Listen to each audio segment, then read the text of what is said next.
மல்லி சீரியல் நேயர்களுக்கு வணக்கம். நம்ம வெண்பா ஆசைப்பட்டபடி எல்லாமே நல்லா போயிட்டு இருக்க சமயத்தில் சடனாக நம்ம வெண்பாவுக்கு மறுபடியும் பிக்ஸ் வந்துடும் இல்லையா? இதுதான் நம்ம மல்லிக்கும் சரி விஜய்க்கும் சரி மிகப்பெரிய அதிர்ச்சியை உண்டு பண்ணும். அது மட்டும் இல்லாமல் மறுபடியும் மல்லி மீது நம்ம விஜய்க்கு கோபம் தான் இன்னும் அதிகமாகும்.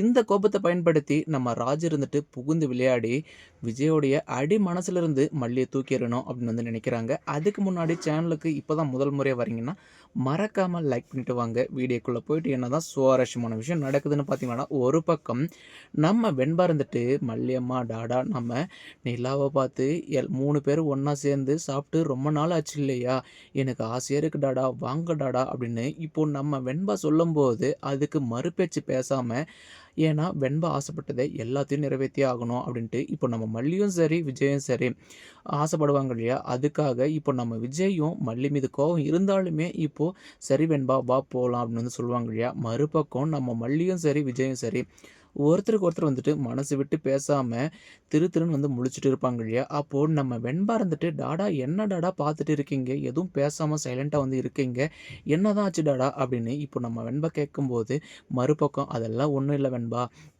அப்படின்னு இப்போ நம்ம விஜய் சொல்லி சமாளித்தாலும் மறுபக்கம் வெண்பா சின்ன பொண்ணாக இருந்தாலுமே, அதாவது மல்லியம்மாவுக்கும் டாடாவுக்கும் மிகப்பெரிய பிரச்சனை போயிட்டு இருக்குது நம்மளால் அப்படின்ற ஒரு விஷயத்த நல்லா புரிஞ்சுக்கிறாங்க இல்லையா.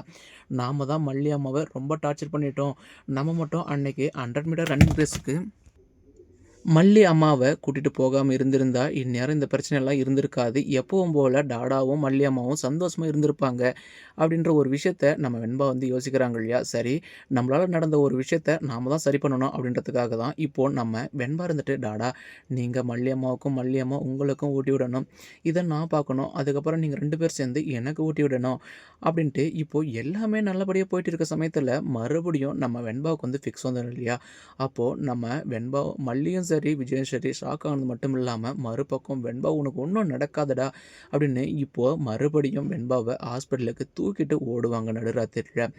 மறுபக்கம் அப்போதைக்கு தான் நம்ம வெண்பாவுக்கு ட்ரீட்மெண்ட் மட்டும் பார்ப்பாங்க. மறுபக்கம் இப்போது டாக்டர் என்ன டாக்டர் அப்படின்னு கேட்கும்போது நம்ம மல்லியும் விஜயும் என்னப்பா குழந்தைய எந்த ஒரு கண்டிஷன் வச்சுருக்கீங்க, இவளுக்கு டேப்லெட்டு மாத்திரை மருந்து இது எல்லாம் ஒழுங்காக டைமுக்கு கொடுக்குறீங்களா அப்படின்னு கேட்கும்போது, டாக்டர் இது எல்லாமே பார்த்து பார்த்து தான் கொடுக்குறோம், ஆனால் அவளை உள்ளங்கையில் வச்சு தான் பார்த்துட்டு இருக்கோம், அப்படி இருக்கும்போது மறுபடியும் எப்படி வந்துச்சுன்னு எங்களுக்கு தெரியல, நான் தான் சொன்னேன் இல்லையா அவளுடைய பிரெயின் ரொம்ப அஃபெக்ட் ஆகிருக்கு, அவள் இனி ரொம்ப சந்தோஷம் அடைஞ்சாலும் சரி, அவள் ஷாக் ஆகிற மாதிரி எந்த நியூஸ் காட்டாலும் சரி, அவளால் இனி எந்த ஒரு அதிர்ச்சியுமோ சந்தோஷமான விஷயமோ அவள் கேட்டால் இந்த மாதிரி தான் ஃபிக்ஸ் வந்துடும் அப்படின்னு இப்போ டாக்டர் சொல்லுவாங்க இல்லையா. அப்போது நம்ம விஜய் மறுபடியும் ஹாஸ்பிட்டல் கூட பார்க்காம மல்லி பார்த்தியா டாக்டர் என்ன சொல்கிறாங்க அதை கேட்டியா உன் காது பட, நான் தான் ஆல்ரெடி படித்து சொன்னேன், அதை மட்டும் நீ ஒரே ஒரு வார்த்தை என் பேச்சு மீறாமல் இருந்திருந்தேன்னா இந்நேரம் நம்ம பொண்ணு நம்ம கூட ஜாலியாக விளையாடிட்டு இருப்பா, இப்போ என் பொண்ணை இப்போ இந்த ஒரு லெவலுக்கு ஆக்கிட்டியே,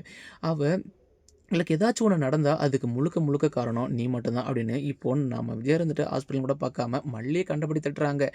ஆனால் இந்த ஒரு சந்தர்ப்பத்தை பயன்படுத்தி ராஜேஸ்வரி மல்லியை வீட்டை விட்டு வெளியே அனுப்பிடணும் அப்படின்னு யோசிக்கிறாங்க.